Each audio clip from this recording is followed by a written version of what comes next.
Bonsoir à tous. Bouge la France ce soir avec Jean-Louis Gombaud qui veut parler de la baisse d'impôts. On peut lui dire adieu, semble-t-il, au dire des prévisions et des hommes politiques également. La question du jour du Figaro, faites-vous confiance à la viande que vous achetez en supermarché? Vous avez compris pourquoi le sujet se pose particulièrement aujourd'hui. Jean-Luc Petit-Renaud est mon invité, ainsi que Louis Orenga qui dirige le comité d'information des viandes. Et ensuite, je reçois Françoise Seigné de la Comédie Française qui va nous parler de la dynastie des Seigné, mais surtout de son père, Louis Seigné, une biographie affective qui sort avec plein d'anecdotes qu'elle nous racontera sur le théâtre, bien sûr, et tout ce qui se passe autour. Et puis, dernier coup de fil, Benoît Hamon, député européen du PS. Il sort d'une grande réunion très très importante où ça y est, la date du congrès du PS a été adoptée et ce sera début novembre finalement, il nous le dira tout à l'heure. Tout de suite, le journal Emmanuel Ménage. Bonne soirée.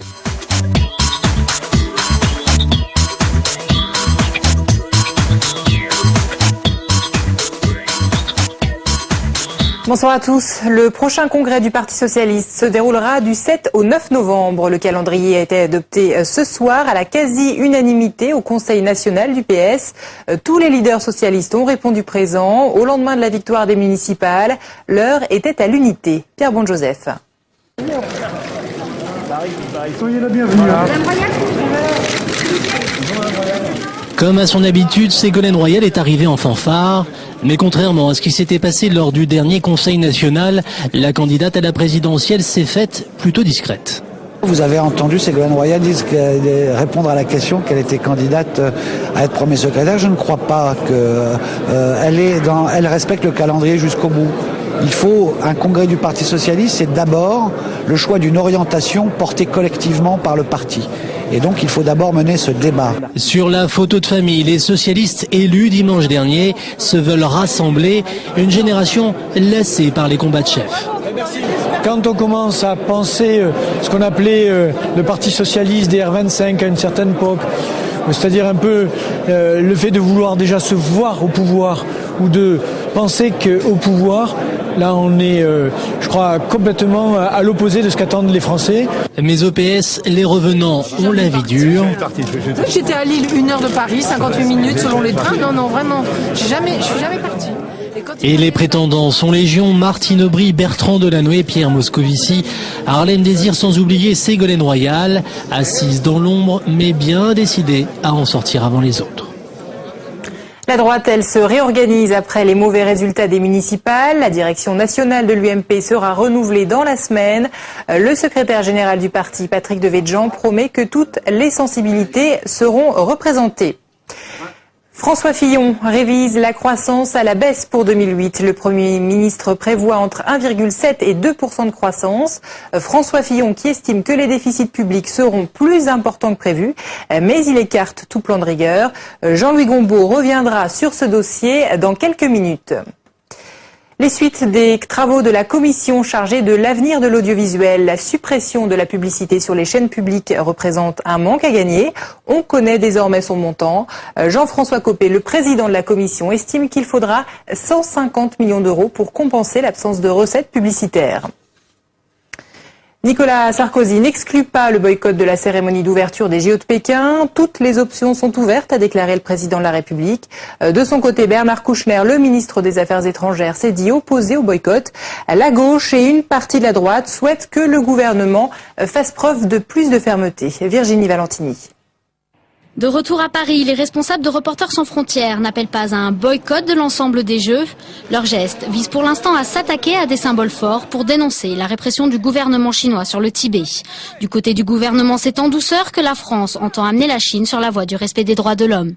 Il faudrait trouver une façon de parler avec les Chinois dans un premier temps, et nous le faisons, et une façon d'exiger, de permettre que les Chinois parle avec les Tibétains. Si la cérémonie d'ouverture ou si les Jeux Olympiques permettent cela de la façon la plus insistante, la plus douce, mais la plus têtue possible, eh ben ce sera bien. Nicolas Sarkozy, qui a appelé hier son homologue chinois Hu Jintao à la retenue et à la fin des violences par le dialogue, a été vivement critiqué par l'opposition qui l'accuse de se soumettre aux dictatures chinoises.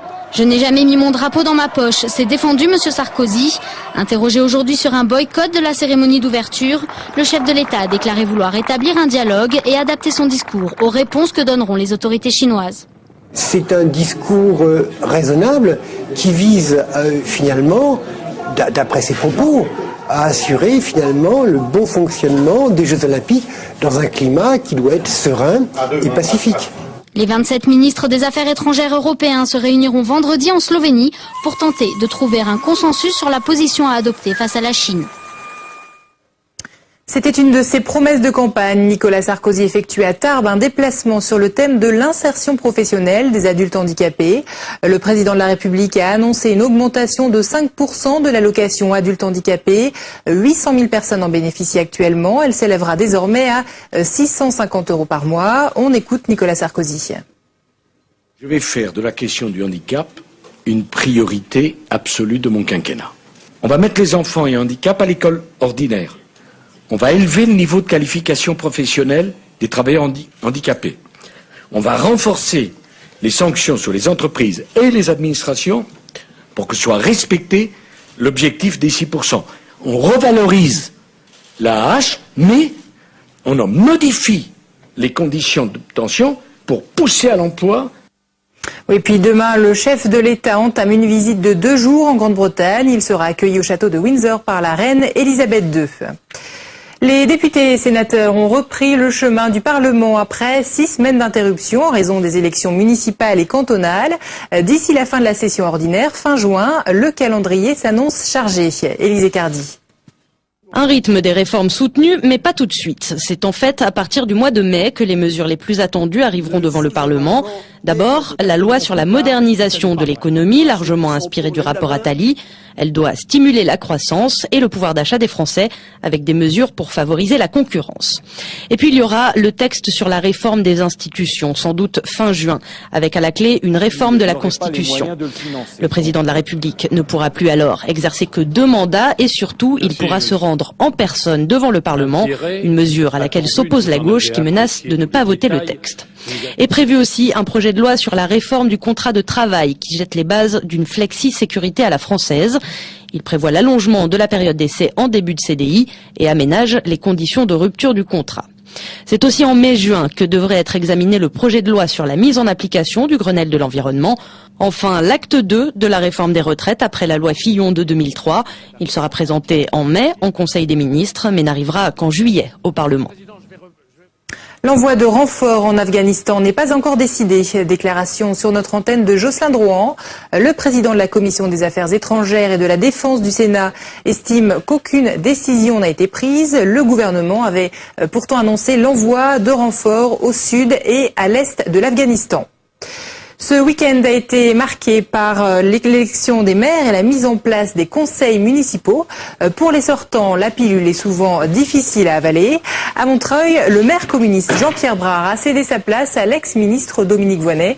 La sénatrice de Seine-Saint-Denis a connu des débuts houleux. Flora Sauvage. Arrivés dès 8 h du matin pour occuper les premiers rangs de la salle du conseil municipal de Montreuil, les partisans de Jean-Pierre Brard, à la tête de la ville depuis 24 ans, n'ont toujours pas digéré leur défaite.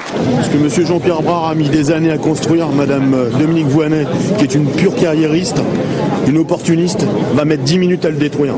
Mme Dominique Voynet, 41 voix, est proclamée la maire de la ville de Montreuil. Première écologiste élue à la tête d'une ville de plus de 100 000 habitants, Dominique Voynet est accueillie sous les sifflets d'une partie de la salle. Mesdames, Messieurs,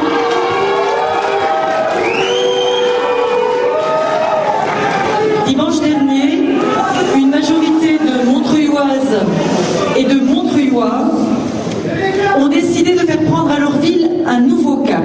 C'était musclé. Pas émouvant, musclé, pas aussi tranquille et respectueux des usages démocratiques et républicains qu'il l'aurait fallu. Quant au choix que Dominique Voynet doit faire entre son nouveau mandat de maire et son siège de sénatrice, rien n'est tranché pour l'instant. Il y a une promesse de campagne qui a été abandonnée. C'est celle d'abandonner son mandat de sénatrice. Je vais prendre quelques semaines pour regarder concrètement comment la représentation des Verts au Sénat peut être conservée. D'après les statuts du Parti Vert, on ne peut pas cumuler un mandat de maire et de parlementaire. Dominique Voynet a 1 mois pour se décider. Voilà Pierre pour l'essentiel de l'actualité ce soir. Merci beaucoup. On va parler dans un instant d'économie avec Jean-Louis Gombault qui est déjà sur le plateau. Ensuite, Jean-Luc Petit-René, Louis Renga pour la viande. Est-ce que vous faites confiance à la viande que vous achetez dans les supermarchés? Et enfin, je reçois Françoise Seigné, l'actrice du Français et fille de Monsieur Louis Seigné.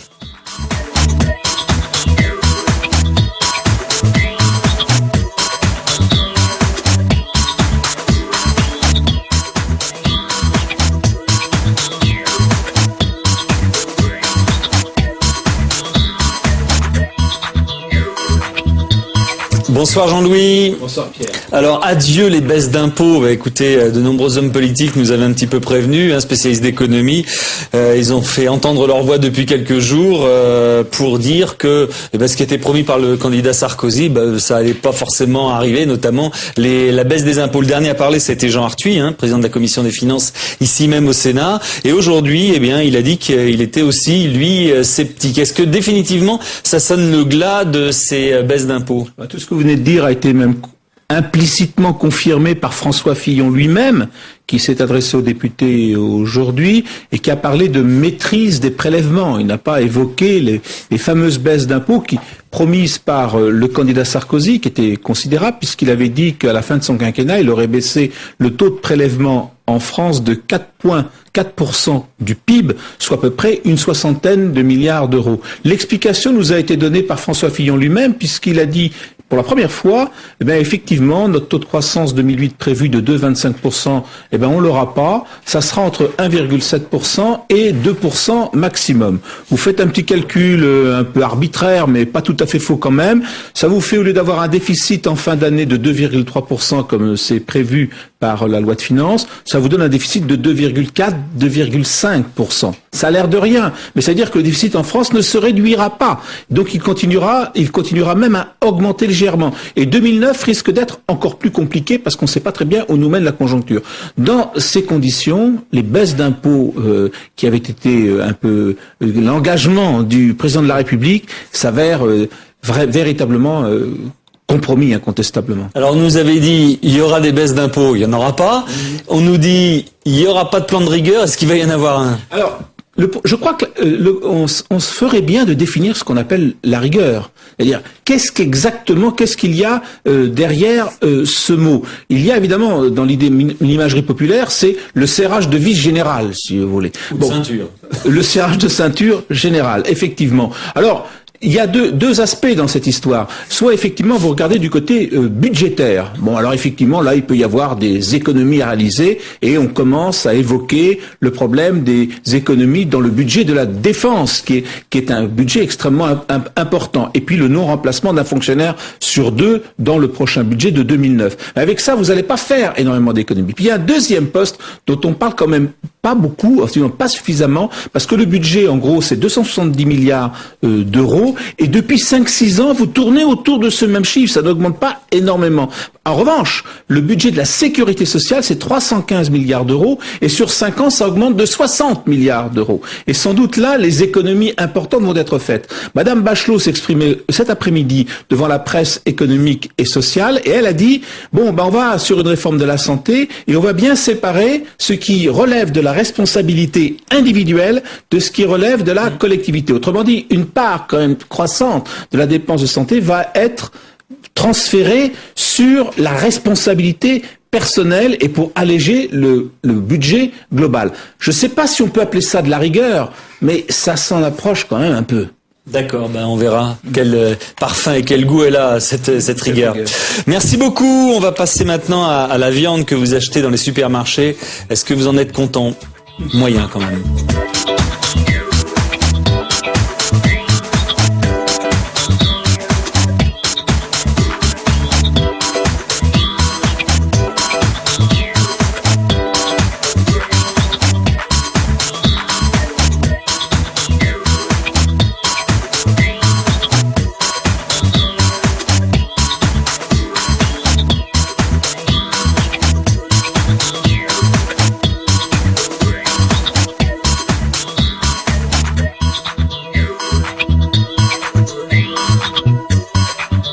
Voilà, c'est la question du jour. Faites-vous confiance à la viande que vous achetez dans les supermarchés? Il faut dire qu'il y a un nouveau scandale, vous l'avez suivi, sur la contamination des denrées alimentaires. Cette fois, donc, c'est la viande hachée.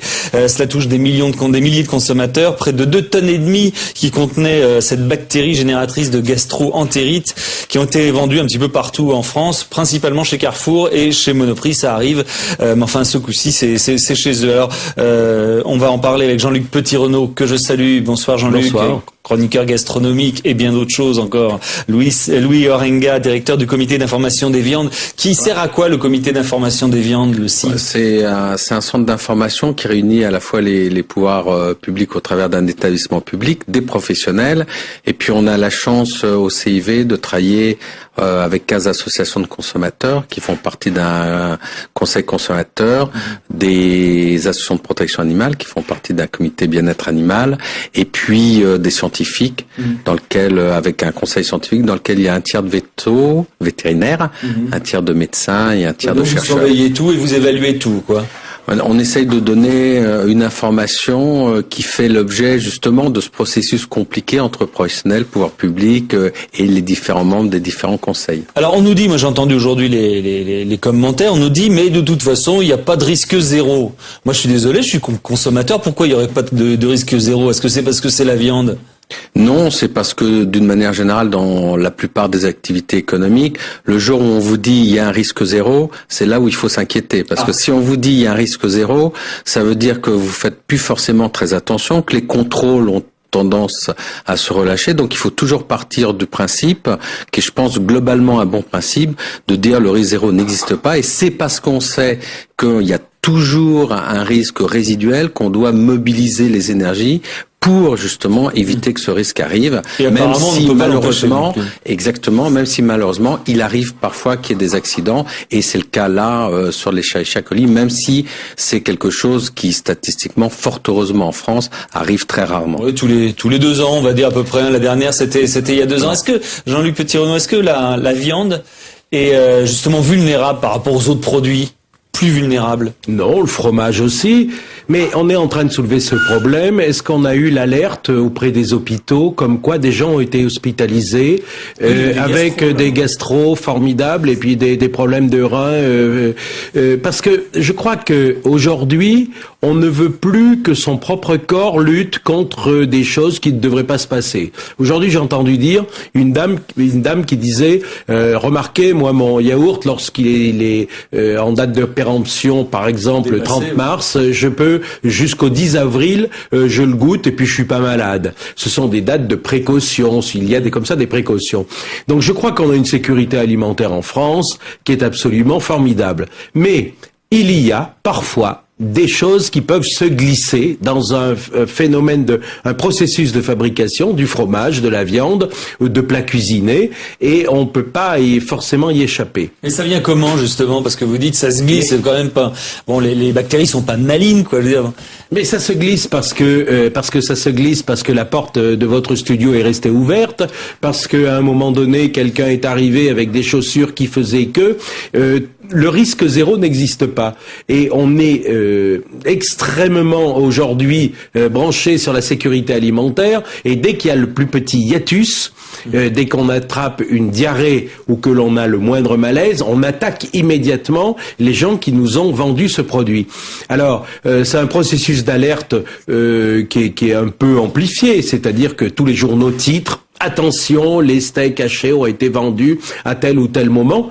C'est vrai qu'il faut s'alerter, mais c'est vrai aussi que je crois qu'il faut apprendre à son propre corps à lutter contre des petites choses qui peuvent arriver. Je dis des petites, pas forcément des grandes choses. On ne le sait pas encore si ce sont des grandes choses ou des petites choses. Donc, faut pas être trop regardant sur ce qu'on mange et pour apprendre à se défendre. Probablement, mais on aura de plus en plus avec l'ouverture des frontières aussi, parce que vous savez très bien que la viande, par exemple, une viande qui ne va pas être labellisée en France, elle peut aller faire un petit séjour dans un pays autre et recevoir le tampon d'excellence de l'autre pays et re-rentrer en France. C'est la loi et le bonheur de la communauté aujourd'hui qui fait qu'en ouvrant les frontières, on va peut-être avoir des viandes qui peuvent circuler, ou des légumes, ou d'autres choses en cuisine. Louis Orenga, dans ce cas-là, on dit c'est la fatalité, on dit qu'il y a une erreur humaine, industrielle. Qui est responsable? Alors, d'abord, pour revenir à ce que vous disiez tout à l'heure, je ne suis pas sûr que vous ou moi, nous consommerions les produits qui avaient une qualité sanitaire d'il y a 40 ans. Je pense que on serait malade tout de suite, c'est ça que vous dites? Simplement, la qualité des contrôle il y a 40 ans était sans commune mesure on dit, avec aujourd'hui. À l'époque, les produits étaient meilleurs, ils avaient plus de goût. Alors ça, c'est la nostalgie. Ça, c'est c'est des conneries. Et on a besoin de la nostalgie exactement pour penser qu'autrefois c'était mieux. Voilà. Mais autrefois, il y avait des veaux qui arrivaient avec des tumeurs comme ça sur la gorge et on tranchait la tumeur au même titre que l'escalope et on la bouffait. Donc, ce qui veut bien dire que c'était pas non plus une époque de rêve. Mais à partir du moment où ça passait par les bouchettes de la Villette, on était donc heureux et on avait l'impression qu'on était en train de manger une époque et que cette époque-là, elle était formidable. Voilà. Mais donc, clairement, si vous voulez, aujourd'hui, comme vous le disiez justement tout à l'heure, si on a des épisodes de ce type-là, c'est parce qu'aujourd'hui, les contrôles et les précautions qui sont prises sont sans commune mesure avec ce qu'on appliquait il y a 20, 30 ou 40 ans. Alors, est-ce que c'est la faute de la fatalité, comme vous le disiez? Non, dans la mesure où, par les processus qui existent aujourd'hui, concernant notamment cette bactérie, il y a d'énormes efforts qui sont faits au niveau de l'élevage et des entreprises pour que ce taux, même si vous le trouvez, vous, un peu trop important, il est un des plus faibles dans le monde. Et je pense que mais vous savez, ce qu'on se dit, on se dit, bon, ok, c'est une épidémie de gastro, on prend une gastro avec ça. C'est pas très, très grave, je suis d'accord avec vous, Jean-Luc Petit-Renaud. Non, attendez, ça commence à devenir problématique, c'est s'il y a des morts, parce qu'on sait pas ce que, voilà. Là, vous dites c'est pas grave. Alors, excusez-moi de vous corriger. Ce n'est effectivement pas grave pour vous et moi, pour les gens en bonne santé. Pour les enfants, les personnes âgées. Pour les enfants, les personnes âgées et les personnes qui ont des problèmes d'immunité, immunitaire, ils ont effectivement, il y a un risque plus important. Et je pense que quand on a un accident comme ça, ça doit être l'occasion de rappeler que malgré toutes les précautions qui sont prises, encore une fois, le constat est notamment sur la bactérie Escherichia coli.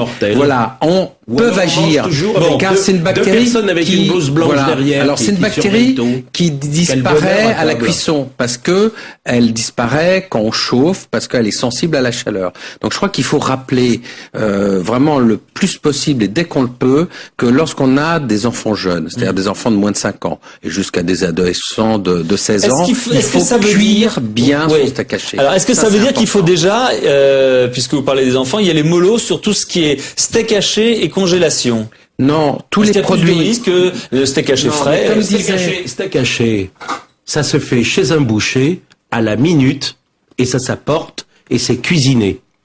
Point final. Oui, donc c'est la sécurité. Vous dites qu'il faut pas acheter de la viande hachée congelée dans les grandes surfaces. Là, on ne sait plus du tout. Après, si la chaîne du froid a été brisée ou n'importe quoi, je n'achèterai jamais un steak haché congelé pour mon fils ou ma fille. Jamais de ma vie. J'achèterai un steak haché fait au moment où je l'achète et je vais le cuisiner 10 minutes après. C'est la viande la plus fragile. C'est la viande la plus réceptive. C'est un papier buvard. Les spécialistes, vous allez me dire, il faut la faire cuire. Alors, je suis d'accord. La viande hachée, on va la faire cuire. Elle est congelée, elle est décongelée, et après on la fait cuire. J'ai entendu un spécialiste qui disait, il faut qu'elle soit grise à l'intérieur, donc bien carbonisée. Sauf que c'est imbouffable, quoi. Alors attendez, entre carbonisé et bien cuite. Non, mais carbonisé. Mais même bien cuite, c'est pas bon. Non. Alors, je pense qu'encore une fois, si vous voulez, je crois qu'à un moment donné, notamment sur les enfants, moi j'ai pu le pratiquer avec mes propres enfants. Je veux dire, vous donnez un steak haché bien cuit, il n'y a pas de problème. Alors vous êtes effectivement, si vous préférez la viande saignante et un steak haché saignant, oui, pas de problème. Pour vous et moi, à un moment donné, il faut quand même être raisonnable. On donne pas à un enfant de 6 mois, de 2 ans ou 3 ans de la viande crue. Pas plus, d'ailleurs, parce que Escherichia coli... Plus la fraîche que la congelée. Oui, il faut rappeler que l'Escherichia coli, ça touche pas que la viande, comme le disait Monsieur Petit-Renaud. C'est une bactérie d'environnement. Il y a eu des incidents sur de l'eau, il y a eu des incidents sur des légumes. Donc, c'est une bactérie d'environnement qu'on trouve et qu'on peut trouver sur tous les produits crus. non cuits. Donc je pense qu'il y a un minimum, et c'est encore une fois l'occasion de le rappeler, il y a un minimum de précautions qu'on doit prendre aussi sur des populations sensibles. Alors le congelé, effectivement, c'est plus compliqué parce que d'abord, évidemment, on passe son temps à répéter que le congelé, il y a les problèmes de rupture de chaîne du froid. Il faut faire attention de ne pas laisser un produit congelé, notamment l'été, dans sa voiture derrière qui va décongeler tout seul. Et en plus, puisque vous parliez justement à juste titre du fait qu'il faut bien cuire la viande, il est évident que quand ça sort directement du congélateur et que vous le mettez dans une poêle, eh bien arriver à avoir une chaleur à l'intérieur du steak haché est beaucoup plus compliqué. Donc c'est vrai là aussi que la congélation ou la surgélation c'est bien, mais ça demande aussi un minimum de précaution. Ok, je vous coupe avec les remarques des internautes. Vous allez me répondre. Est-il vrai que les supermarchés, nous dit Argena, transforment la viande afin de lui donner une couleur attrayante? Probablement. Et c'est un grand scandale français, c'est-à-dire qu'on est capable d'avoir une viande à un moment donné qui n'a plus forcément beaucoup d'allure, on va la barater avec du sang neuf. Quoi, comme les femmes. Mais on la baratte, oui. C'est-à-dire on fait tourner à un certain rythme avec du sang frais. Ce sang frais revient dans la viande qui n'avait pas fière allure et elle ressort, elle est très belle. Et c'est vrai que c'est un immense scandale en France. Et ça, vous regardez ça, vous surveillez ça? Alors d'abord, non seulement on le surveille, mais c'est souvent, c'est fréquent. Non, alors il faut quand même pas exagérer non plus. Il y a eu des cas. Les remarques. Hein. Non, mais encore une fois, vous savez, c'est toujours la même chose. Quand il se passe un incident ou des cas comme ça, évidemment, on se dit voilà, tout le monde le fait. Il faut quand même ramener les choses à leur juste mesure. Évidemment, on a pu, et vous avez parfois vu des émissions de certains de vos confrères qui ont mis en lumière que ce type de fraude pouvait exister, mais encore une fois, c'est une fraude, et quand vous interrogez aussi globalement les services de contrôle, ils ramènent ça fort heureusement à leur juste mesure. Ce n'est pas évidemment une mesure courante. Ce qui est plus dans ce que vous disiez, les couleurs, c'est plutôt ça, c'est souvent, clairement, des jeux d'éclairage qui permettent effectivement, alors de là, rendre tenez, je vais vous donner Sancho, lui, là, clair. c'est pas de l'éclairage. Il dit, j'ai jeté en moins de 5 semaines 3 fois de la viande dont la date de validité sur le ticket était bonne. Parce que, selon le constat que j'ai fait, sur l'odeur, mais aussi sur le visuel, elle était immangeable. Est-ce que ça arrive que des viandes qui soient encore dans les limites de la date de péremption soient immangeables? Est-ce qu'il faut tout sentir quand on les sort du plastique, etc. Une fois de plus, Pierre Slade, c'est savoir si on achète un âne dans un sac. Ça veut dire que si on achète une viande sous vide, on se tourne, on regarde à droite, on regarde à gauche, il n'y a personne qui est responsable de cette viande-là. Je ne veux pas dire qu'il faut revenir et rejeter complètement les grandes surfaces, mais c'est drôlement important de revenir vers son artisan et de dire à son artisan, monsieur, je veux un gigot, monsieur, je veux une entrecôte, monsieur, je veux... qui est peut-être 2 fois plus cher. Mais attendez, on va parler des prix. À chaque fois, on croit que ceux qui s'empoisonnent sont les gens qui ont acheté pas cher. Tous les quartiers avant du bœuf aujourd'hui, qui sont ce qu'on appelle les bas morceaux, le pot-au-feu, sont des morceaux qui coûtent 3 francs 6 sous. Pas une seule personne dite à salaire modéré va les acheter. Pourquoi? Parce qu'il faut les travailler. Pourquoi? Parce qu'il faut les interpréter. Aujourd'hui, c'est savoir, enfin, on disait toujours, il y avait une vieille expression qui disait, comme on fait son lit, on se couche. Moi, j'ai envie de dire, comme on fait son assiette, on mange. Et je ne vois pas pour quelle raison on ferait tout. C'est une confiance inouïe des gens en disant, subitement, en ouvrant le parapluie, ah ben, je n'ai pas d'argent, donc j'achète à bas prix. Mais je peux acheter à bas prix aussi un très beau produit chez un boucher et je lui ferai confiance à lui. Mais d'une manière générale, vous sur la viande, vous dites il faut pas aller dans les grandes surfaces, sinon on risque des choses. Je n'achète aucune viande dans une grande surface sous cellophane, je vais la tourner, je vais la regarder, elle a un rouge. Certes, ce sont des histoires d'éclairage, c'est pas vrai forcément, ce sont des histoires aussi de choses qu'on met dessus. De colorant. Parce que elle va rester belle pendant un certain nombre. Mais vous savez, il y a toute la gendarmerie qui aujourd'hui est responsable de la sécurité alimentaire qui le condamne tout ça. Mais à chaque fois qu'elle ouvre son bec pour pouvoir dire « il nous semble que la baratte avec le sang neuf dans de grandes marques françaises qui rebarattent leur viande pour redonner comme ça un aspect absolument formidable, on dit oui mais on étouffe, on met un petit peu ça en dessous parce qu'on veut pas en entendre parler. Aujourd'hui on en entend parler parce que il y a 3 personnes qui ont une gastro et 4 qui vont avoir des problèmes de reins, mais autrement on n'en entend jamais parler parce que mais vous parlez de la viande, je peux vous parler des salades. Comment vous pouvez expliquer qu'une salade garde la tête fraîche, sans repasser chez le coiffeur, pendant 4 jours sur l'étalage, et elle reste verte, magnifique, sans avoir vu de l'eau? Ben, c'est simplement parce que c'est une salade qui est tellement dopée au départ que la pauvre salade, elle a qu'à intérêt à bien se tenir, et puis parce que elle est vendue pour ça. Alors, donc je crois qu'il faut être très curieux, il faut être perspicace, mais une fois de plus, je ferai confiance à mon boucher parce que c'est un homme qui a une belle moustache, qui habite en bas de chez moi et que si j'ai un problème, je vais redescendre le voir pour lui dire « Dites donc, l'entrecôte que j'ai mangé n'allait pas du tout. » C'est tout. J'attribue ma gourmandise à un homme ou à une femme, mais j'attribue pas ma gourmandise à... Il y a de plus en plus de bouchères. Oui, alors, aux États-Unis et au Canada, il y a chaque année, alors ce qu'on appelle la maladie du hamburger, c'est un petit peu cette bactérie-là, qui terrasse. Bon, c'est pas très grave, mais qui terrasse quand même 20 000 personnes par an.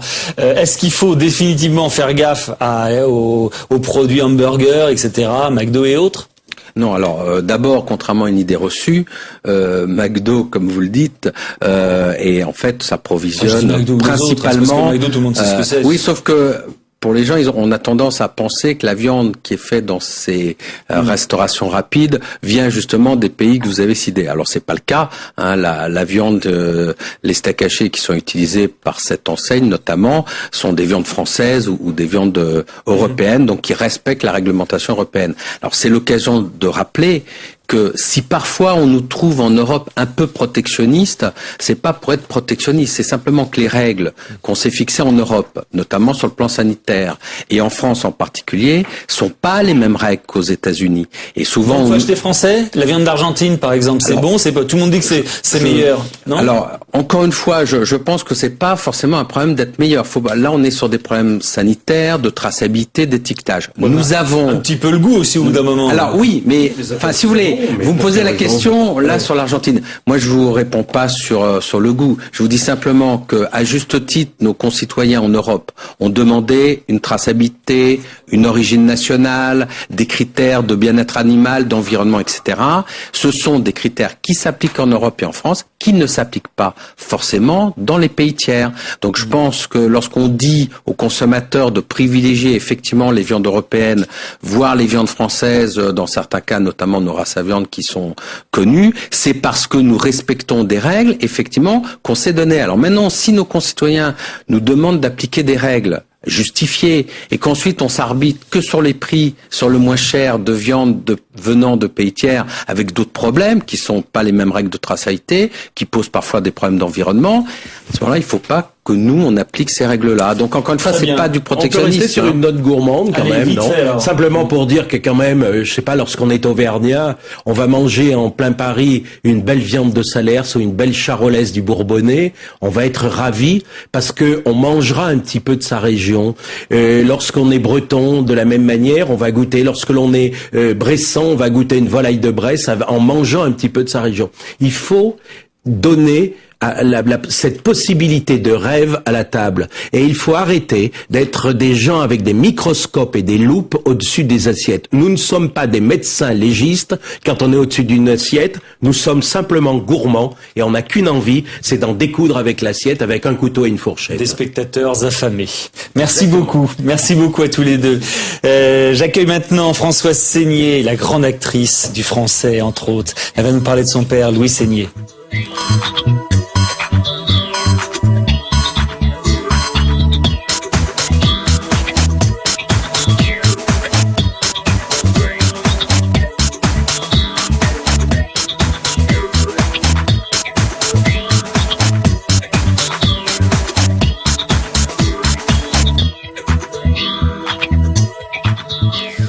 Et j'accueille avec grand plaisir Françoise Seigné. Bonsoir, sociétaire honoraire de la Comédie Française, mais avec combien de pièces derrière vous. Et alors votre père, n'en parlons pas, vous lui dédicacez cette biographie affective, Louis Seigné de la Comédie Française, avec cette photo que vous voyez.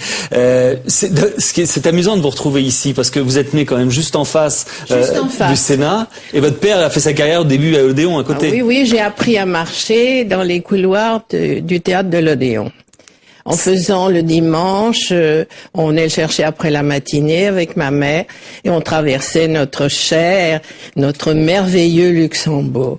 Alors, il y a beaucoup d'anecdotes dans votre livre, et notamment une, c'est la façon dont Louis Seigné est finalement tombé dans le théâtre. Ce qu'il a, c'est qu'un jour il va voir l'Arlésienne, et pourquoi se décide-t-il, pourquoi se dit-il, comme vous l'écrivez, c'est ça que j'ai envie de faire comme métier. Oh, ça a été très très long, bien sûr. C'était un petit paysan du Dauphiné. Oui, ça n'avait rien à voir. Oui, ça n'a rien à voir. Bourgoin-Jallieu. Bourgoin-Jallieu. Et il était un petit paysan qui, adossé aux meules de foin, lisait. Et ça l'a pas quitté. Et ça ne l'a pas quitté. Il lisait toutes les nuits. Des pièces. Et il lisait des pièces. Il a été le premier directeur d'une troupe à la radio. Il a créé une troupe où il jouait en direct, ce qu'on ne ferait plus maintenant. Là, on fait du direct, mais en direct, toutes les semaines, une pièce dramatique. C'est bien que toute la nuit, j'ai vu une petite lumière au-dessus de son lit, parce qu'il lisait des pièces, car il fallait en trouver beaucoup et faire répéter toute la semaine les acteurs. Vous savez, il disait toujours, faire du théâtre n'est pas un métier, c'est une aventure. Et je pensais que la sienne était absolument extraordinaire. Car enfin, faire du théâtre maintenant, tout le monde a envie d'en faire, enfin plutôt du cinéma. Mais voilà, on a une forme de culture. Tandis qu'à son époque, c'était pas celui d'aujourd'hui. Il est né en 1903. C'était vraiment quelque chose de curieux. Pourquoi ça l'a... Les grands textes, les grands romans qu'il lisait à l'école, à l'école d'Arcis, et puis il a vu le théâtre ambulant. Enfin, je raconte tout ça. C'est bien, vous le racontez. Ce sont des anecdotes et tout ça. Et c'est quand même, il a été porté dans le monde entier, la bonne parole, les grands textes. Il a 1200 représentations du bourgeois gentilhomme à travers le monde avec des anecdotes formidables. Avant qu'on en parle, je voudrais quand même revenir sur quelque chose que je ne savais pas et qui est terriblement moderne, puisque c'est lui qui a eu l'idée le premier d'adapter à la radio des pièces de théâtre et en direct. C'est vrai qu'aujourd'hui on fait tout un foin pour dire c'est formidable, on fait de du théâtre en direct, mais à l'époque c'était dans les années 30. Oui, absolument. Un petit peu, 30, 36. Il a fait ça pendant des années. Car vous savez, le théâtre de l'Odéon où il a été pendant des années sous la direction du grand Firmin Gémier, qui a été leur maître, à mon père et à ma mère, où ils se sont connus à l'Odéon et où ils se sont mariés, en face, chez les grands-parents qui habitent en face le Sénat. Mon grand-père travaillait au Sénat.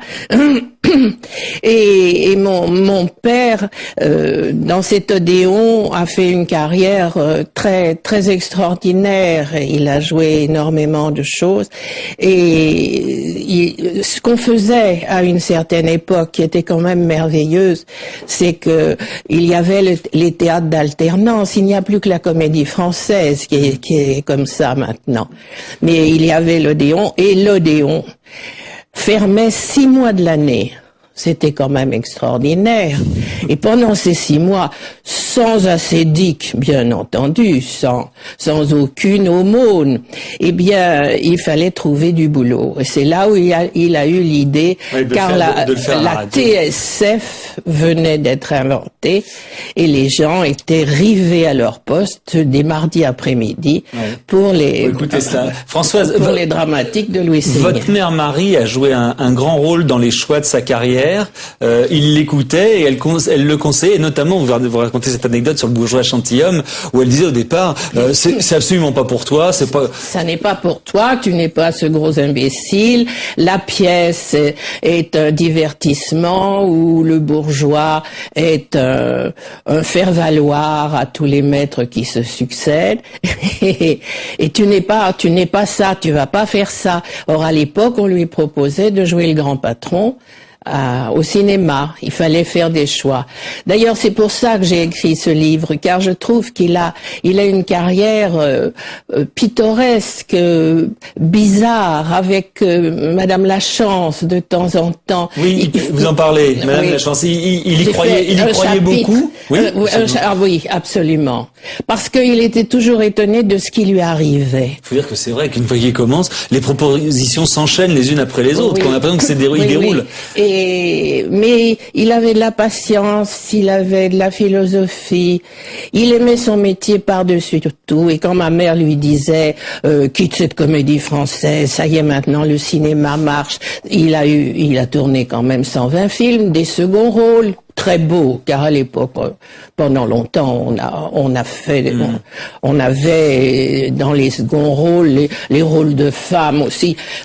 C'était quand même de très bons auteurs qui écrivaient les rôles, même second rôle. Et il avait une particularité, c'est que quand il jouait, évidemment, c'était très souvent au théâtre le soir, oui. Il rentrait tard, et lui, ce qui lui faisait plaisir, c'est que ses enfants soient là. Donc vous, ça vous a valu des... Vous savez, les hommes prennent leur plaisir souvent à l'extérieur de la maison. Mon père, ça a toujours été avec nous. Il fallait qu'on partage d'abord ses goûts, si bien qu'on a aimé le bel canto, car il avait voulu être chanteur, mais n'ayant pas d'argent, il n'a pas pu prendre des leçons. Vous savez, c'est une succession d'aventures dont il était, ce que je vous disais, très étonné de ce qui lui arrivait. Profondément convaincu que sa mère l'avait aidé, il a perdu sa maman, elle avait 39 ans, il avait 11 ans. Et je pense que ça a marqué son existence. Il a été élevé par une grand-mère merveilleuse qui lui racontait des histoires le soir à la chandelle dans ce petit village du Dauphiné. Et tout ce pays poétique l'a certainement lui a donné effectivement envie de dire des beaux textes. Et alors vous concernant, alors c'est assez amusant quand on connaît la carrière qui a été la vôtre, notamment aux Français. Au départ, lui, il n'y croyait pas. Enfin, il disait que vous étiez trop franche, trop entière. Il me disait que j'avais subir les vicissitudes du théâtre. Je n'étais pas faite pour faire du théâtre parce que j'avais un caractère trop entier. Ceux qui m'écoutent aujourd'hui et qui me connaissent savent que je n'ai évidemment pas changé. Et je dois à mon père, alors qu'il ne voulait pas que je fasse ce métier, parce qu'il connaissait les comédiennes et il savait que je n'avais pas les qualités qu'avait une comédienne dans la vie. Pas spécialement pour mes relationnel. Oui.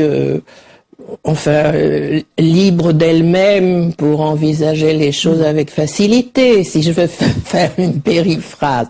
Mais je lui dois quand même d'avoir fait mon petit bonhomme de chemin, bien modestement, en adorant ce métier par-dessus tout, ses grands textes, comme lui, bien sûr.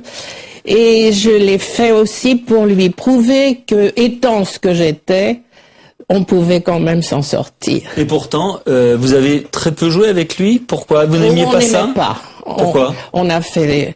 Eh bien, parce que on était gênés, une forme de pudeur, je crois, et de lui... l'impression de vous voir nu, disait-il, lorsqu'il vous donnait la réplique. Oui, ça le gênait. Moi aussi, ça me gênait. Et nous avons joué, je raconte une petite histoire, nous avons joué, quand je suis revenue à la Comédie Française, parce que je n'ai pas fait ma carrière qu'à la Comédie Française. J'ai fait une carrière pendant 11 ans à l'extérieur. Et au cinéma? Oui, peu, mais au théâtre, avec Planchon, avec Fabry, avec toutes sortes de gens passionnants pendant ces 11 ans. J'ai eu la chance de jouer avec Michel Simon pendant 2 ans. On a créé une pièce d'Obaldia. Enfin, bon, une carrière, et je suis revenue au Français. Et là, j'ai été pendant très longtemps très heureuse. Et quand on a été obligé, j'ai sauvé une situation et j'ai joué la Toinette du malade qu'il jouait depuis 25 ans. Quand on rentrait le soir, car nous habitions dans la même maison, sur le même palier, et le lendemain, on se disait bonjour, au revoir, bon. Et puis le lendemain, j'allais voir ma mère et je lui disais qu'est-ce qu'il a pensé, qu'est-ce qu'il t'a dit. Il a dû dire que je joue trop vite. Je venais de chez Fabry, j'avais un style qui n'était pas tout à fait ce qui se passait au Français. Et elle riait, elle me disait, tu sais ce qu'il m'a dit? Il m'a dit, tu vas voir, elle va dire que je joue trop lent maintenant. Très bien, voilà, ça fait partie des anecdotes qui sont dans ce livre. Louis Seigner, une biographie affective. Je vous remercie beaucoup, Françoise, d'être venue. Je vais vous demander de me dédicacer ce livre, merci. Si vous le permettez. Merci à vous, mon cher Pierre. Je voudrais terminer juste par un salut amical à mon copain Thierry Gilardi, qui est mort ce soir. Il avait le même âge que moi, c'est terrible. Merci, au revoir.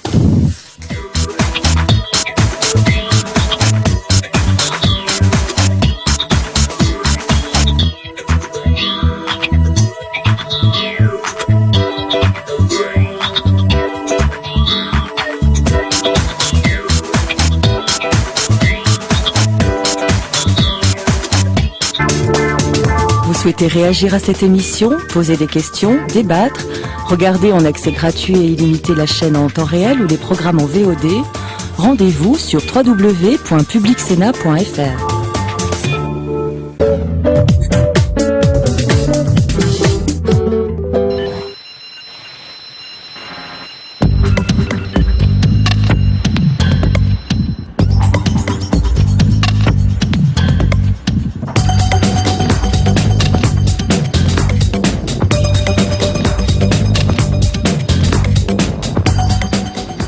Bonsoir à tous, il y a de l'écho, c'est le rendez-vous économique de Public Sénat que j'ai le plaisir de présenter aujourd'hui avec Philippe Escande du quotidien Les Échos, notre partenaire. Bonsoir Philippe. Bonsoir Laurent. Il faut moderniser la France et en particulier son économie qui tourne en sous-régime.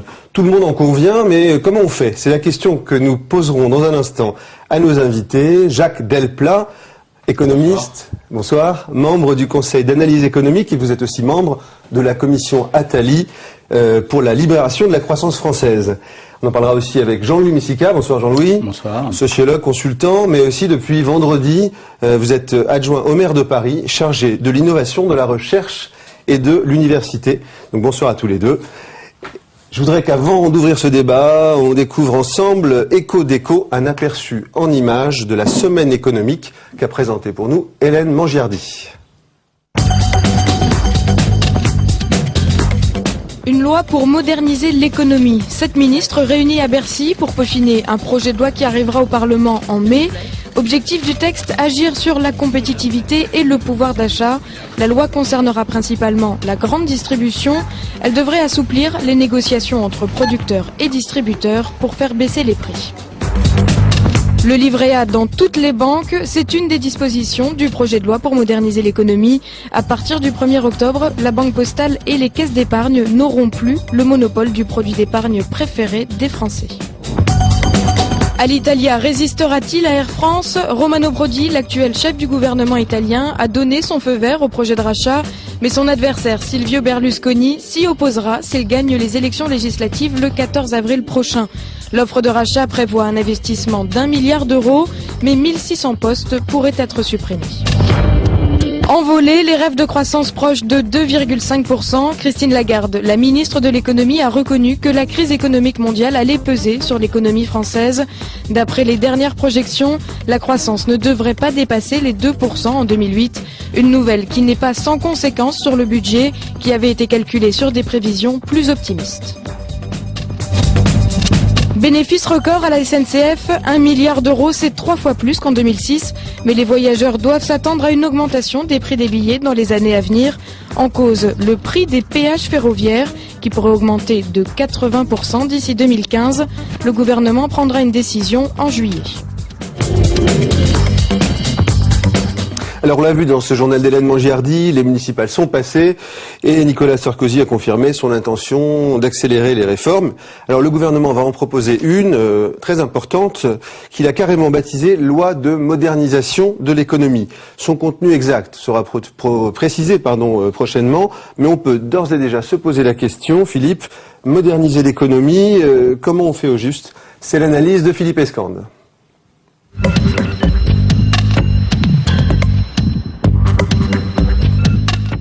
Alors la douloureuse parenthèse des municipales est maintenant fermée et le gouvernement a fait son diagnostic. S'il a perdu, c'est parce que il n'y a pas assez de réformes. Les Français seraient impatients et veulent plus de réformes.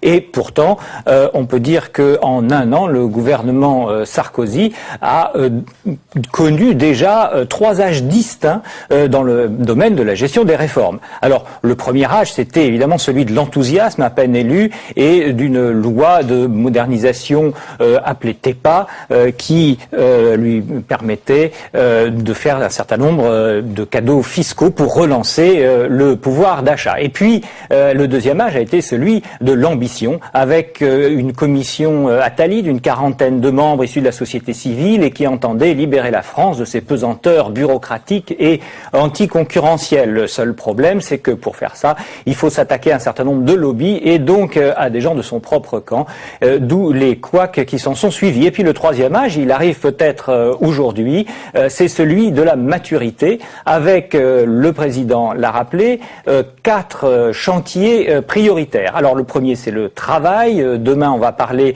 notamment au Conseil des ministres, d'une loi pour réformer le Code du travail. Le deuxième, c'est la compétitivité, avec cette fameuse loi, on vient d'en parler, de modernisation de l'économie. Le troisième, c'est celui des retraites. Et le dernier, c'est évidemment les finances publiques. Alors il y a quand même un problème, l'onde de choc de l'économie, de la crise financière américaine est en train de nous atteindre et en train de ralentir notre croissance.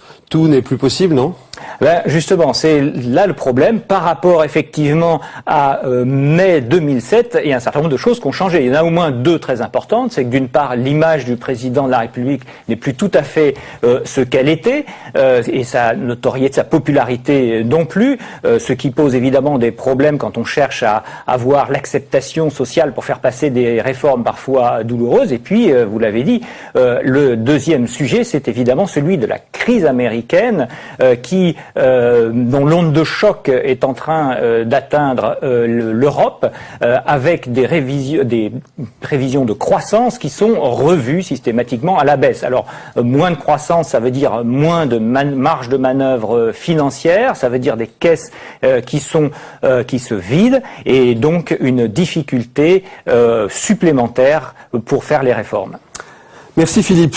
Alors pour paraphraser Michel Crozier, j'ai envie de vous poser cette question à tous les deux. Je ne sais pas si on peut changer la société par décret, mais est-ce qu'on peut moderniser son économie par la loi?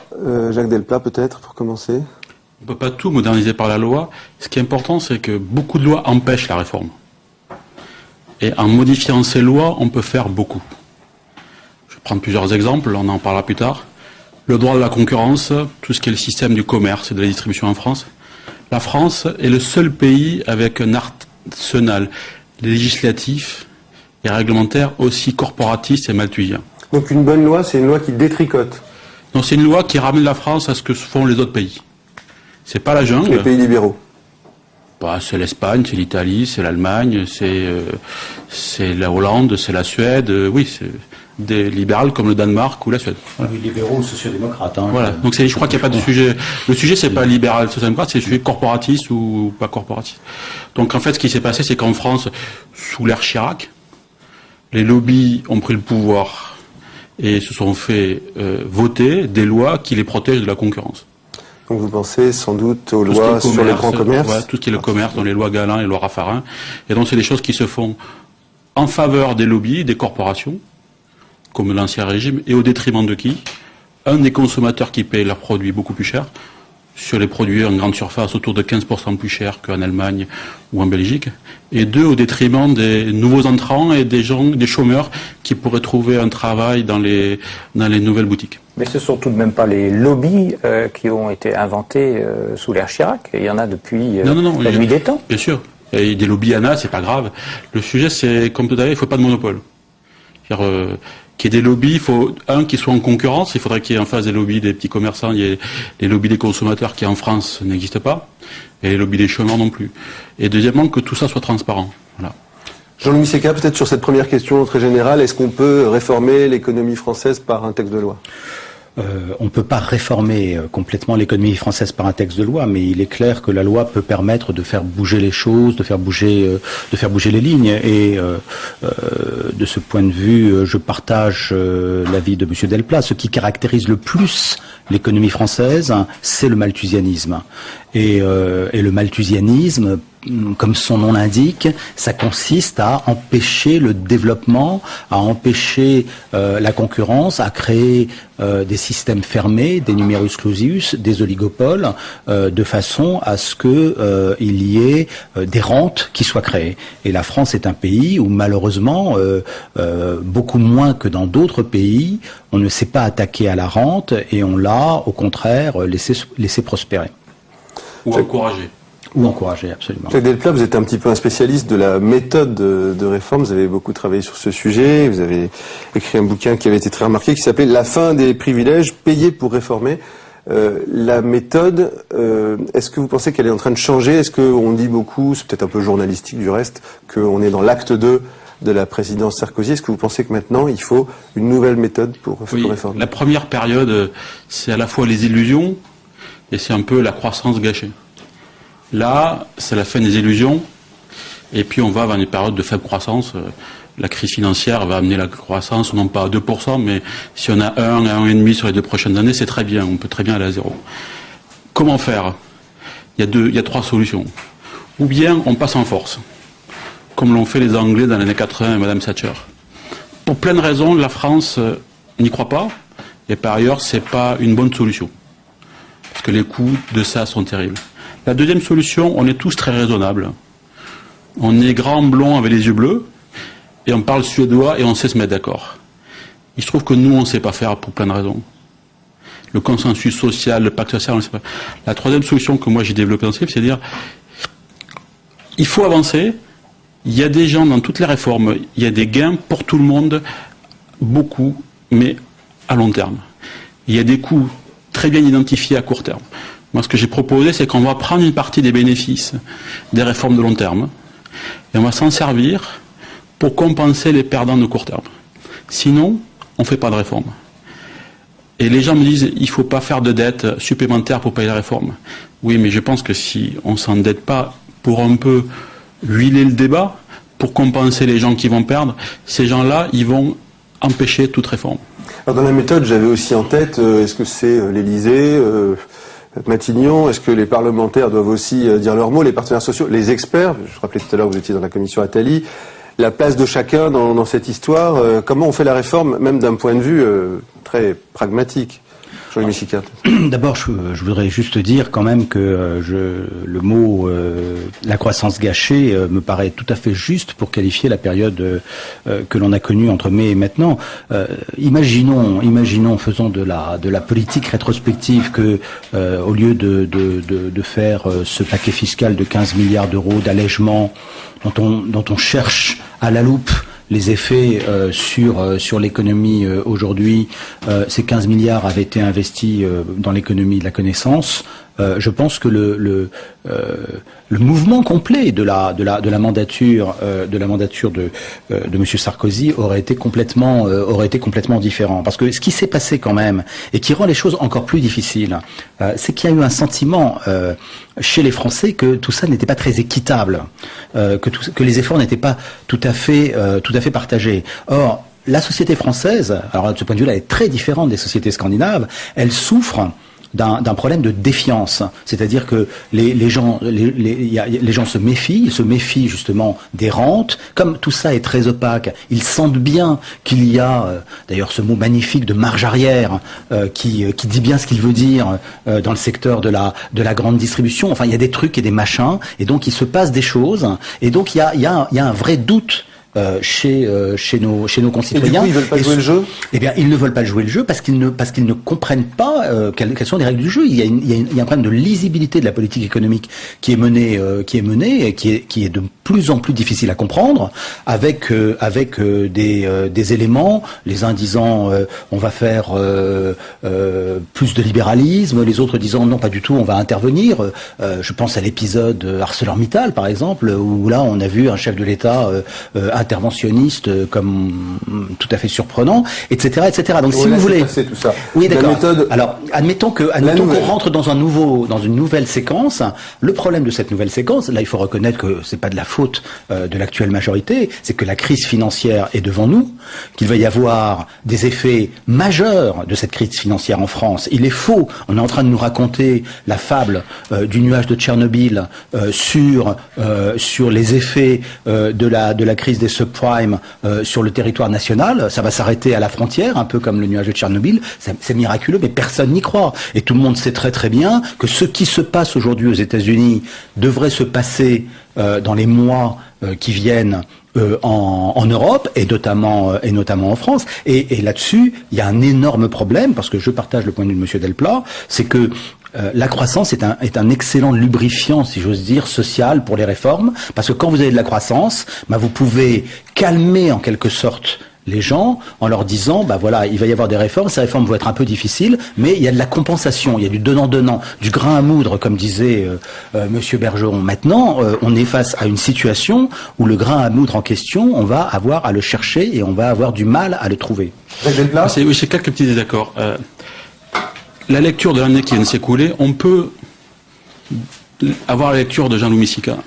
Il y a une autre lecture, mais qui ne s'annule pas, c'est qu'il y a des réformes qui ont été faites. Elles ont été enclenchées, mais pas terminées. La réforme de l'autonomie de l'université, c'est majeur. Dès le mois de juillet.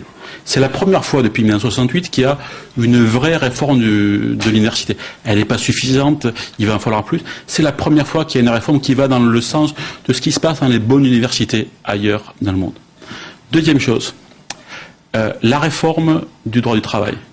C'est la première fois qu'il y a, avec les syndicats, une première réforme qui va un peu dans le sens de la flexi-sécurité, qui marche bien dans les pays du Nord. Redites peut-être en deux mots ce que c'est que la flexi-sécurité. Je termine. C'est un tout début. C'est microscopique. C'est un tout début, et probablement on va aller plus loin. La concurrence, on va en parler, ça a commencé un tout petit peu avec la loi Châtel, qui est un tout petit ersatz avec la loi de modernisation de demain. Donc, premièrement, il y a des choses qui sont arrivées.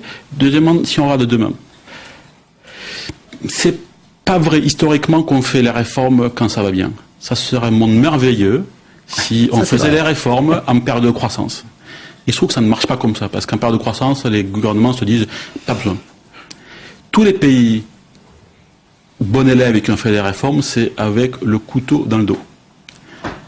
Avec la réforme, avec l'absence de croissance qu'on aura dans les 2 prochaines années, le gouvernement va avoir le couteau sous la gorge. Il sera obligé de faire des réformes, à moins de se chiraciser. Alors parlons du timing justement. Est-ce que c'est pas maintenant ou jamais, comme a dit Jean-François Copé, le chef de la majorité à l'Assemblée? Il dit en gros la fenêtre de tir, c'est maintenant. Vous partagez ce sentiment, Jean-Louis Missika?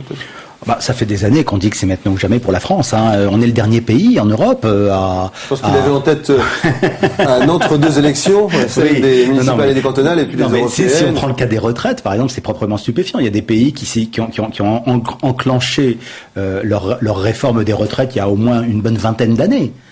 Et nous, on est toujours là en train de se dire comment on va faire la soudure, non pas pour le pic de 2020, mais pour celui de 2012. Il n'y a pas de Big Bang. Quand tous les pays qui ont fait des réformes, il n'y a pas de Big Bang. Dans tous les pays démocratiques, il y a des élections tous les 1 ou 2 ans, donc il n'y a pas de temps optimal par rapport à la politique. Et quand on regarde dans l'histoire économique, tous les pays qui ont fait réforme, la Suède, mais y compris la Grande-Bretagne, l'Allemagne, l'Espagne, les réformes, c'est un processus un peu continu, et puis ça marche par 5 ans, par 4-5 ans. Il y a un point quand même dans ce que vous avez dit qui est juste et que je partage, c'est que la situation de crise est quand même la situation où la France est capable de bouger un tout petit peu. C'est-à-dire que nous avons quand même la spécialité de la réforme à chaud et non pas de la réforme à froid. Pour remonter loin dans le temps, mais comme c'est le 40e anniversaire, on peut le faire. Regardez la réforme des universités qui a succédé à mai 68. Bon, et qui a quand même... qui a quand même bon an mal an changé la donne dans le monde universitaire. Donc on sait très très bien que dans ce pays, et vous avez raison, à partir du moment où on n'est pas capable de faire comme les Scandinaves, de se mettre autour d'une table et de faire des concessions, à partir du moment où on n'est pas capable, en tout cas, peut-être que c'est mieux comme ça, de faire ce qu'a fait Mme Thatcher, c'est-à-dire un bras de fer social d'une violence inouïe qui a duré 9 mois, eh bien, c'est la réforme dans les spasmes. Et donc, comme il va y avoir des spasmes en 2008, peut-être qu'il y aura des réformes. Alors, est-ce que vous voulez dire que finalement, comme il n'y a pas de, vous disiez tout à l'heure, il n'y a pas de confiance en France, il y a de la défiance. Oui, bien sûr. Alors finalement, on remplace la confiance par de la violence. C'est-à-dire, le modèle français, le modèle social français, c'est la rue contre le pouvoir. On l'a bien vu. Regardez ce qui s'est passé avec les pêcheurs à Guilvinec, ou même les taxis, la réaction des taxis à la commission Attali. Ils sont descendus dans la rue pendant 2 jours, et après qu'on ait dit qu'on allait tout libéraliser, on a dit qu'on n'allait rien libéraliser. Donc de ce point de vue-là, le système de la jacquerie dans la rue est un système qui fonctionne extrêmement bien en France. Et d'ailleurs, cette réforme des taxis, là, vous êtes sensible à ce sujet parce que c'est vraiment dans votre bouquin enfin, c'est vous qui avez participé à ce débat dans la commission Attali. Moi j'avais un désaccord majeur sur ce sujet-là avec la commission Attali, c'est que, comme je l'ai écrit par ailleurs, je pense qu'il faut payer pour réformer. La quintessence, c'est évidemment les taxis. Bien sûr, des gens qui ont acheté une plaque 150 000 ou 300 000 euros comme à Nice, on va pas leur dire du jour au lendemain on libéralise tout, ça vaut 0. Ben voilà. Donc là-dessus, moi j'avais un désaccord majeur avec la commission Attali. Je dis il faut augmenter les plaques en indemnisant. On m'a pas suivi. Ce qui va se passer quand on écoute les déclarations du président de la République et des différentes personnes officielles, c'est dire ils se sont assis sur la proposition de la commission Attali là-dessus, ce que je viens d'écrire. Ils n'ont pas dit qu'il se passerait rien. J'ai entendu le président de la République officiellement a dit il y aura une réforme, donc on imagine plus de licences, en compensation, en échange d'une compensation sur la licence. Donc je pense qu'il y aura quelque chose, compensation partielle, on verra ça, c'est de la négociation, mais il y aura quelque chose. Donc c'est tout ça pour dire que la réforme elle n'est pas enterrée. Et si on regarde sur ce qui va venir, il y aura des choses sur les professions réglementées. Demain, dans le projet de loi de modernisation de l'économie, il y a des choses extrêmement importantes. Comme je l'ai dit au tout début, la réforme du commerce et de la distribution, c'est la réforme sectorielle la plus importante à faire en France. C'est là qu'on est le plus en retard, le plus malthusien, le plus corporatiste, où il y a le moins de concurrence. Là, ce que propose le gouvernement, c'est d'autoriser la négociabilité des prix, c'est-à-dire que les producteurs, les industriels ne pourront pas imposer un prix unique pour leurs produits. C'est très important, ça veut dire qu'on va revenir à l'essence du commerce qui est la négociation. Et donc ça va permettre aux distributeurs de faire baisser le prix sur facture et donc de rétrocéder beaucoup de gains de pouvoir d'achat aux consommateurs. C'est extrêmement important. On parle de milliards et de dizaines de milliards d'euros. Mais vous parlez de tous les secteurs de la consommation parce qu'on se focalise beaucoup sur on va dire l'alimentaire. On sait que c'est quand même une part très très faible des dépenses des Français. C'est toute la ça va pas faire baisser le prix des voitures, ça va pas faire baisser le prix de l'énergie, ça va pas faire baisser le prix non, mais ça fait tout ce que vous trouvez dans un grand supermarché ou dans un magasin du coin de la rue. C'est essentiel, c'est beaucoup plus que l'énergie. Donc on va un peu appauvrir l'actionnaire de Carrefour ou Auchan et enrichir les Français, c'est ça? Absolument. C'est d'ailleurs le but recherché. Donc, pourvu que ce ne soit pas les salariés Non, alors la réponse à ça est assez.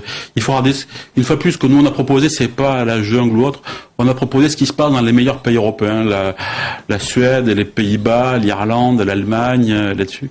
Quand on prend, si on avait le même taux d'emploi dans le commerce que ces pays-là, on aurait entre 1 million et 1 250 000 emplois en plus. Jean-Louis Mussica, sur ce sujet, vous qui êtes un tout nouvel élu proche, disons, du Parti Socialiste, même si vous n'en êtes pas membre, est-ce que vous achetez tout ça, les propositions Attali qui libéralisent les conditions du commerce? Je dirais que dans le rapport Attali, il y a des choses à prendre et d'autres à laisser. Ouais. La partie droite, contrairement à ce qu'il a dit. La partie gauche, la partie droite, disait Jacques Attali. Mais je dirais surtout que bien évidemment, les commerçants, les petits commerçants doivent pouvoir avoir leur mot à dire dans cette affaire.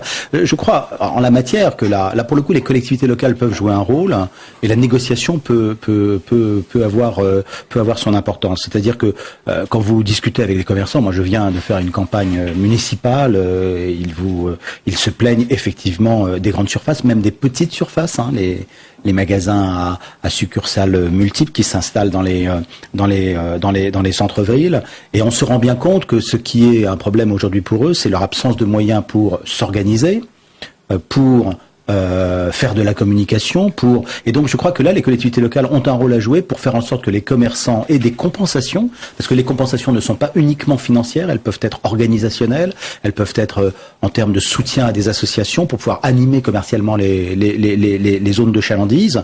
Bon, c'est sûr que, en tout cas, moi en tant qu'élu local et élu local de Paris, je serais absolument désolé si cette ville voyait l'ensemble de ces petits commerces disparaître. Ils n'ont pas disparu à l'étranger, donc. Oui, enfin, quand vous regardez les commerces de bouche à Londres, excusez-moi, mais là, vous les cherchez aussi. Avec que c'est la ville la plus chère du monde. Donc, je veux dire par là que il faut quand même. Moi, je crois, pour dire les choses plus précisément, que une économie qui lutte contre le malthusianisme n'est pas une économie totalement dérégulée et déréglementée. Il faut lutter contre les réglementations malthusiennes, ça oui, mais pas contre toutes les réglementations. C'est-à-dire qu'il faut faire le tri entre les bonnes et les mauvaises réglementations. Comment, en ouvrant les vannes pour les chauffeurs de taxi, les coiffeurs ou même les notaires, on va créer de l'emploi, de l'activité, je vous le dis un peu naïvement, mais comment est-ce que tout à coup, ça crée de la richesse? Alors sur les chauffeurs de taxi, vous avez... la densité de chauffeurs de taxi par rapport à d'autres pays est entre 2, 3, 4, 5, 6 fois moins. Donc, il y a à peu près 50 000 taxis en France. Si on appliquait les mêmes ratios que ce qu'il y a à l'étranger, on pourrait en avoir à terme, et c'est pas demain matin, mais à 100 à 150 000, peut-être plus. C'est-à-dire qu'on peut créer 100 000 emplois dans le secteur. C'est pas rien du tout. Okay. Sur le secteur, alors après, les pharmaciens et autres, c'est des plus petites cohortes. Mais c'est un signal. On ne peut pas demander aux travailleurs, aux salariés, de réformer le droit du travail si les corporations d'Ancien Régime gardent leurs privilèges. Et là-dessus, je pense que c'est un truc que la gauche devrait soutenir. C'est que... mais la gauche n'est pas hostile à ça. Oui, mais Lionel Jospin, quand il était au pouvoir, Premier ministre a refusé de libéraliser le droit de la concurrence. Donc, maintenant, depuis, le Parti socialiste a changé. Donc, ce que je trouve positif dans la démarche de Sarkozy, c'est que cette loi sur la réforme du droit de la concurrence qui est majeure, c'est vraiment l'une des réformes majeures de l'économie française depuis très longtemps. C'est un président de droite qui l'a fait, alors que c'est d'abord les lobbies des petits commerçants qui votent à 90% à droite et qui vont hurler. C'est pas un truc normal, c'est un peu comme si la gauche d'un seul coup décidait de réformer massivement le statut de la fonction publique. Ce qu'elle a déjà fait. Le statut de fonction publique. C'est souvent à contre-emploi, non, les réformes? Non, elle a fait la désindexation des salaires. Oui, parce qu'elle en avait besoin pour financer le déficit public. Donc c'est pas. Non, quand on est au cœur de l'électorat, c'est compliqué de voter. C'est pas impossible, mais donc c'est assez positif sur le courage du président à réformer qu'il aille contre sa base électorale.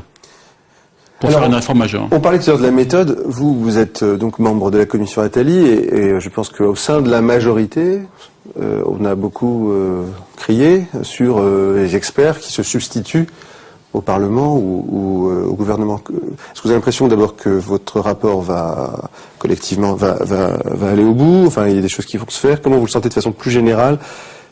Sur le rôle vous êtes content d'en avoir été? Oui, sur le rôle des experts, j'ai eu des débats internes, mais ça, normal. J'étais souvent dans la minorité, je trouvais qu'il fallait aller plus loin. Moi, en un sens, j'ai pensé qu'il fallait être plus radical dans la réforme et beaucoup plus généreux dans la compensation. Mais si j'en reviens sur le rôle de l'expert et du député, voilà. Les députés, ils peuvent pas tout savoir. Ils peuvent pas tout savoir. C'est pas absurde que des experts donnent leur point de vue, mais après, c'est surtout pas eux de décider. Mais je vois, avec ce rapport, on a mis sur la table donc tout ce que j'ai dit sur le commerce, la distribution. Les gens qui savaient connaissaient ce sujet-là, mais ça n'a pas été mis sur la table. Notre rôle, c'est de montrer les gains, les coûts, les lobbies qui sont contre et les gens qui pourraient en bénéficier. Après, c'est au pouvoir politique de le faire. Et donc c'est normal. Alors ce que j'ai compris, c'est que un certain nombre de réformes a déjà été mise en œuvre. Une réforme qu'on a mise qui n'était pas du tout dans l'air du temps, qui a été soufflée par Mario Monti, une autorité unique de la concurrence. En France, il y en a 2, c'est mal fait. Il n'y a pas de vrais régulateurs pour entrer dans les cotes des cartels en France. Et tout ça au détriment du consommateur. Qu'a proposé Mario Monti et endossé par l'ensemble... Lui-même ancien commissaire à la concurrence. Endossé par l'ensemble de la commission, c'est faire un vrai gendarme de la concurrence. S'il n'y avait pas eu la commission Attali, ça n'y serait pas. Le Premier ministre l'a annoncé, ça va venir en œuvre très rapidement. Ça, c'est aussi une mesure extrêmement forte. C'est la régulation de la concurrence et du capitalisme. Jean-Louis Missika. Sur le rapport entre experts et politiques, on sait que c'est un sujet qui n'est pas nouveau. Les experts doivent apporter leur expertise. Ça, simplement, il y a eu quand même je trouve, une maladresse au niveau du rapport Attali, beaucoup plus dans sa communication que dans son contenu, parce que Jacques Attali lui-même, qui a des qualités, mais qui a aussi des défauts, a donné le sentiment qu'il ne laissait guère le choix, ni au Premier ministre d'ailleurs, ni aux parlementaires. Il l'a dit d'ailleurs. Oui, il l'a dit, et ça, c'est quand même le législateur qui décide de la législation. Et d'autre part, je pense quand même que autant les experts sont capables d'analyser, et j'en ai été un pendant très longtemps, sont capables d'analyser les problèmes, autant ce que les élus ont et que les experts ont moins par définition, c'est ce contact avec les citoyens. Et la perception constante de ce qu'il est possible ou pas possible de faire. Nous vivons dans une démocratie. Les élus, peut-être que parfois ils sont trop frileux, peut-être que parfois ils ne se rendent pas compte que les gens sont demandeurs d'une évolution. Reprocher à Jacques Attali de ne pas être démocrate parce que tout simplement il a défendu son texte. Non, je dis simplement que il faut accepter le fait que les élus portent un jugement et analysent un rapport et le transforment éventuellement en projet de loi. Alors justement, les députés, je l'ai lu il y a 2 jours, disent qu'ils vont reprendre à peu près une vingtaine de propositions du rapport Attali qui en comporte plus de 300. Ça serait un échec? Ça dépend desquels, non? Non, je crois pas. D'abord, il y en a qui ont été importants d'autre part. Celle sur le département, moi j'ai jamais pensé que c'était ça qui transformait la croissance française. Je suis agnostique en l'occurrence, je sais pas, il y a trop d'échelons, mais je sais pas lequel. Donc, ne sachant pas, je ne réponds pas. Mais il y a quelques réformes importantes. La concurrence, le marché du travail, ce qui est dans le rapport se retrouve un peu dans le projet de loi, mais qui était déjà aussi dans la négociation sociale. Ces 2 points-là, c'est quoi les réformes à faire en France? Les grandes choses à faire, c'est 1. La concurrence dans les marchés des biens et services. 2, le marché du travail avec ce qu'on appelle la flexi-sécurité. 3, l'économie de la connaissance avec plus d'argent dans l'université et une meilleure gouvernance, une meilleure organisation. Et 4, la réforme de l'État. Ces 4 points, ils sont dans le rapport. Et les réformes qui ont été prises par les députés ou par le gouvernement déjà sont déjà dans ces 4 points essentiels. Alors là, on a le quartet de Jacques Delplat. Le vote, Jean-Louis Missika, c'est quoi les priorités? Il y a un texte là, que le gouvernement prépare, mais vous avez peut-être vos propres urgences. Je mettrai en premier l'économie de la connaissance, Donc le point 3 de Jacques Delplat devient votre premier. Voilà, exactement. C'est peut-être le même quartet, mais pas dans le même ordre. Je pense que bien évidemment, il y a un problème de réforme des retraites et de la sécurité sociale. Si vous voulez, tout ce qui relève de la protection sociale doit être traité, parce que ça ne peut pas durer comme ça éternellement. On va vers une crise financière majeure. Le problème de la crise financière en France n'est pas tellement celle des dépenses publiques, dépenses de l'État ou dépenses des collectivités locales que celle de la dépense sociale.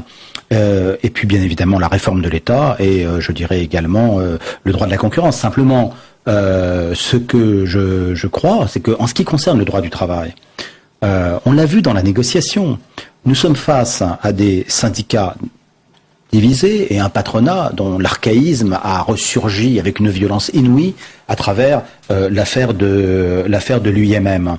UIMM qui est le leader, entre parenthèses, enfin qui l'était dans la négociation. Archaïsme de l'UIMM et modernité peut-être du MEDEF qui se démarque de l'UIMM. Ça, on va voir comment toute cette affaire va évoluer. On peut dire que des choses au moins se passent de ce côté-là et que c'est peut-être intéressant et une bonne chose. Mais ce que l'on voit par exemple dans le modèle scandinave, c'est que la flexibilité qu'on échange contre de la sécurité sociale professionnelle ou de la sécurité du parcours professionnel, c'est du sérieux. C'est une vraie sécurité du parcours professionnel. Quand on regarde ce qui est sorti de cette négociation, on ne peut qu'être stupéfait par le caractère extraordinairement limité de la sécurité sociale professionnelle qui a été proposée. Donc on voit bien là. Alors peut-être que les marges de manœuvre du patronat français sont insuffisantes, je n'en sais rien. Mais on est sur ce point-là. Elle est bonne cette flexi-sécurité issue de la négociation sociale. Elle est quasiment inexistante. Non, je ne serais pas aussi négatif, mais il faut le voir comme une première étape. Il y a cette espèce de mariage par consentement mutuel. Divorce plutôt. Oui, pardon, excusez-moi. Divorce par consentement mutuel. Chacun son agenda. Deuxièmement, c'est moins juridique quand on veut licencier. Donc il y a des choses qui ne sont pas abordées comme le licenciement économique et comme la sécurisation des chômeurs. Moi, à titre personnel, et je l'ai dit dans la commission Attali, j'aurais été pour beaucoup plus de flexibilité. Quand on a auditionné. Allez, mettons des mots qu'on comprend, parce que celui-là, on peut mettre ce qu'on veut dedans. Flexibilité, ça veut dire on se fait virer avec moins d'indemnités, avec moins de procès, avec moins de quoi. On a reçu la patronne des syndicats de services suédoise, elle est membre du Parti socialiste. Elle trouve tout à fait normal qu'un patron termine un contrat du travail du jour au lendemain. Donc je peux, en Scandinavie, virer quelqu'un du jour au lendemain ou presque. Sans indemnité ? Non, si c'est pour des raisons économiques. Si c'est pour mon business, il n'y a que moi qui décide, c'est pas le juge. En face de ça, c'est la flexibilité. En face de ça, le chômeur, qu'est-ce qu'il a ? Des indemnités substantielles. Combien de pourcents de son dernier revenu ? Ça dépend pour fixer des idées. Alors, il y a d'abord ce que paie l'entreprise, après ce que paie la collectivité. Au Danemark, ça va jusqu'à 90% du dernier salaire, avec un maximum... Avec un partage entre l'employeur 1900 au Danemark, tout est payé par les impôts, donc c'est un peu compliqué. Mais donc dans ces pays-là, il y a une indemnité de chômage très substantielle. C'est quoi la flexibilité ? C'est flexibilité, beaucoup d'assurance pour les travailleurs. La formation s'ils sont virés. Et troisièmement, une formation, mais avec le couteau derrière. C'est-à-dire qu'on vous propose un certain nombre de choses. Si vous voulez pas y aller, on coupe les allocations. Et ça, c'est accepté par la gauche et par la droite en Scandinavie. Ici, on a un problème. Ici, on a un problème, c'est que la gauche accepte pas la flexibilité et la droite accepte pas de payer pour la sécurisation. Alors la gauche ? La gauche n'accepte pas la flexibilité parce que quand elle n'est pas compensée par la sécurisation des parcours professionnels, c'est pas de la flexibilité, c'est de la précarité. C'est aussi simple que ça. Et donc on est dans une situation de blocage. Je le reconnais volontiers. Il est absolument nécessaire d'en sortir parce que c'est vrai qu'il faut réformer le code du travail, qu'il y a un problème d'archaïsme et de surréglementation. Je dirais, aujourd'hui, les entrepreneurs n'embauchent pas seulement parce que le coût du licenciement est trop élevé. Ils n'embauchent pas parce qu'ils ne savent pas à l'avance ce que sera ce coût du licenciement. C'est-à-dire qu'ils sont face à une incertitude majeure qui est que c'est aléatoire. Et donc, dans ces conditions-là, quand vous êtes dans une situation où vous ne pouvez pas calculer rationnellement le fait de pouvoir embaucher quelqu'un et éventuellement d'avoir le droit de vous tromper, eh bien, vous n'embauchez pas. Et donc, vous avez un frein à l'embauche qui est très clairement lié à une situation du marché du travail qui n'est pas saine. Et donc vous croyez que les emplois seraient créés si on réduisait cette insécurité?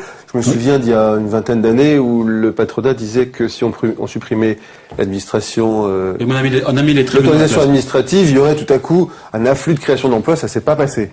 Bon, d'abord, il y a plus d'emplois qu'il y a 10 ans, significativement, mais surtout ce qu'on voit, c'est que on a enlevé l'administration, mais c'est les juges et les tribunaux qui sont venus avec la jurisprudence de la Cour de cassation.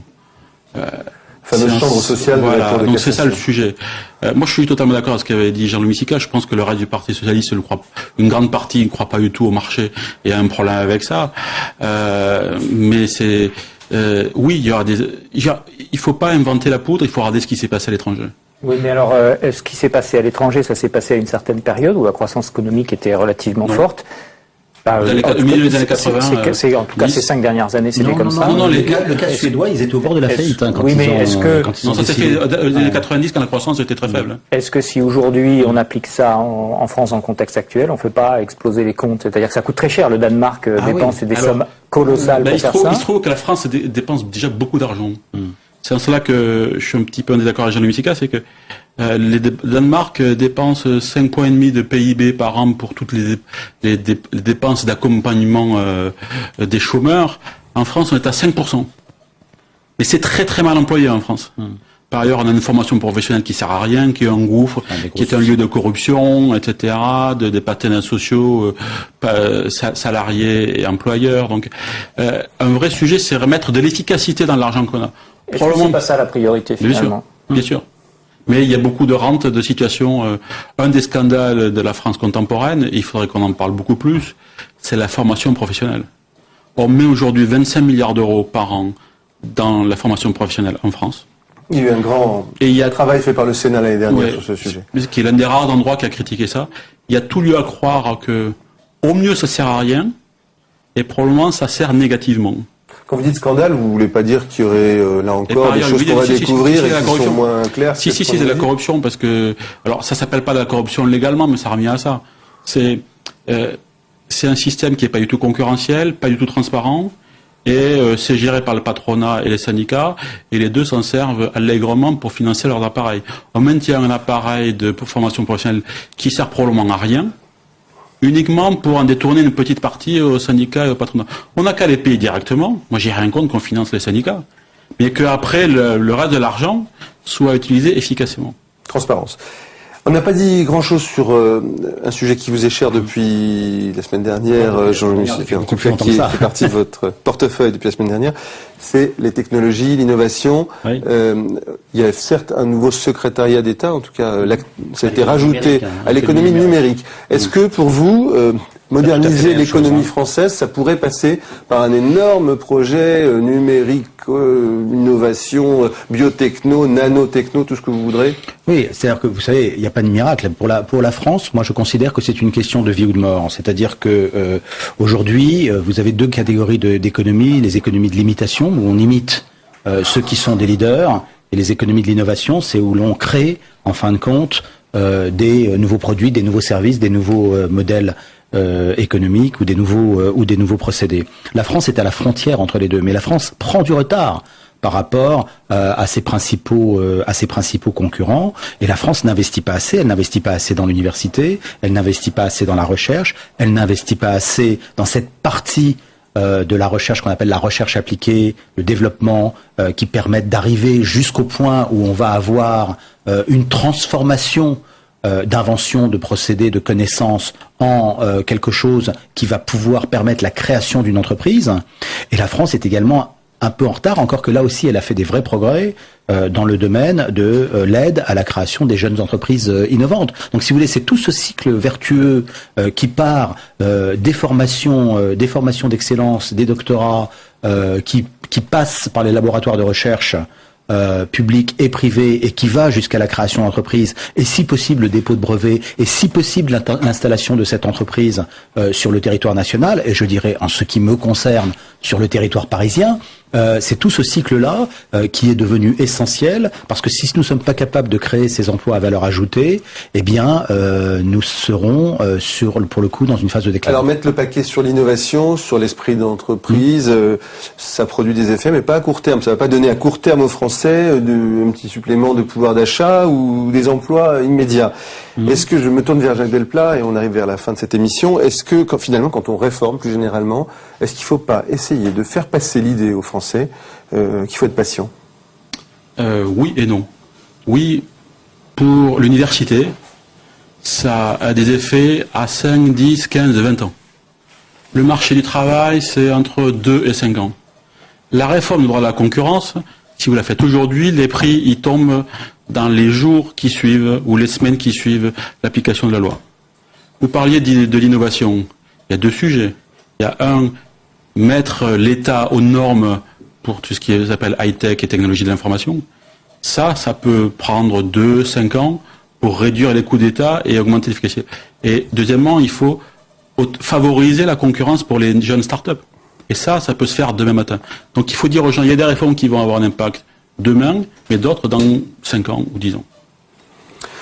Merci à tous, c'est la fin de cette émission. La semaine prochaine, vous retrouverez Gilles Leclerc et Françoise Fressoz pour un nouveau numéro de Y'a de l'écho. Bonsoir à tous.